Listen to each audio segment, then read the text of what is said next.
In Ukraine, pro-Russian separatists are maintaining their hold on the railway hub of Debaltseve in the east.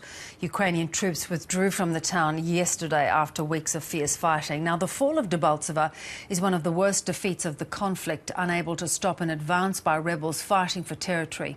Now, the Kremlin calls the new Russia that part of the area of eastern Ukraine. Now, more than 5,600 people have died since last April. Pro-Russian rebels have gradually taken over cities in the east, including Donetsk and Luhansk, and a stretch of land along Russia's border down to the coast. Now, last week, France and Germany helped broker another ceasefire, and the Ukrainian government and pro-Russian forces agreed on a withdrawal loan, but the rebels claimed the ceasefire did not include the railway town of Debaltseve. The loss of this key town is a bitter blow for Kiev because it lies on the most direct route between Donetsk and Luhansk. Dr. Ulrich Schmidt is Professor of Russian Culture and Society from the University of Gallen in Switzerland, and he joins us now. Thank you very much for your time, Professor. Poroshenko, the president of Ukraine, good evening, is very angry over what has happened in Debaltseve. Do you think he is in his rights to be angry? Of course, he is in his rights to be angry about what is going on in Debaltseve, in the separatist territories, because I think the agreement of Minsk II was at least flawed in three ways, because the agreement does not say anything about the nature of this war. Because from the Ukrainian perspective, it's a war that Russia wages against Ukraine. From the Russian perspective, it's a Ukrainian civil war. And then, of course, how can you talk about a ceasefire if one of the negotiating parties does not even admit that it is a war party? And finally, we also have the problem that the Minsk agreement was not signed by Angela Merkel, François Hollande, Vladimir Putin and Petro Poroshenko, but by the very subaltern negotiators of the Minsk I agreement in September 2014, which includes from the Russian side only the Russian ambassador to Kiev. Interesting indeed that you point that out. Let's talk about Russia's point of view, though. As you said, how can there be a ceasefire if there is this one party that doesn't agree as to what this actually is? How do you think Russia views this conflict? Well, there is the rhetorics and there is reality. Putin lies. He knows that he lies, and the West also knows that he lies. And recently Poroshenko proposed, the engagement of UN peace troops.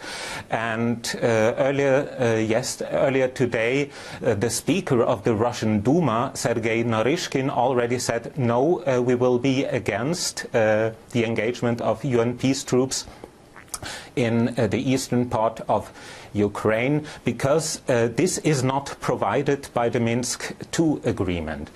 And I think this is probably the most vital problem for the Ukrainian side. They have to close the Ukrainian-Russian border, because if that border is still open for a long time, the rebels in the Donbas territories will get supply. And this supply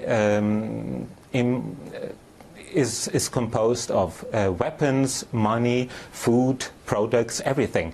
And once that borderline will be closed between Ukraine and Russia, the separatists will just starve, and their resistance will be dried out. Interesting.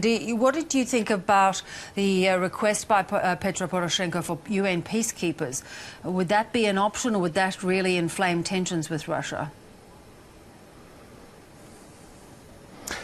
Well, Petro Poroshenko himself last year was against the engagement of UN peace troops because he still believed that he could conduct his anti-terrorist operation. This is the official term for the Ukrainian government. He thought that he could conduct this anti-terrorist operation successfully against the Russians. But then the operation in Ilovaisk in August 2014 happened, and the situation at that time was very similar to the situation in Debaltseve just a couple of days ago. And there it became clear that the rebels get always as much support from Russia as they need to answer every attack from the side of the Ukrainian army. Now I think for Poroshenko, the engagement of UN troops would be the lesser evil, because it would mean that the Ukrainian-Russian border would be closed and could be controlled.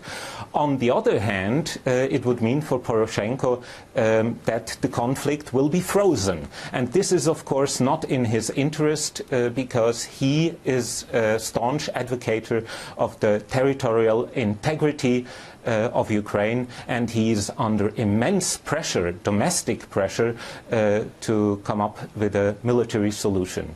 Dr. Schmidt, many thanks for your insights.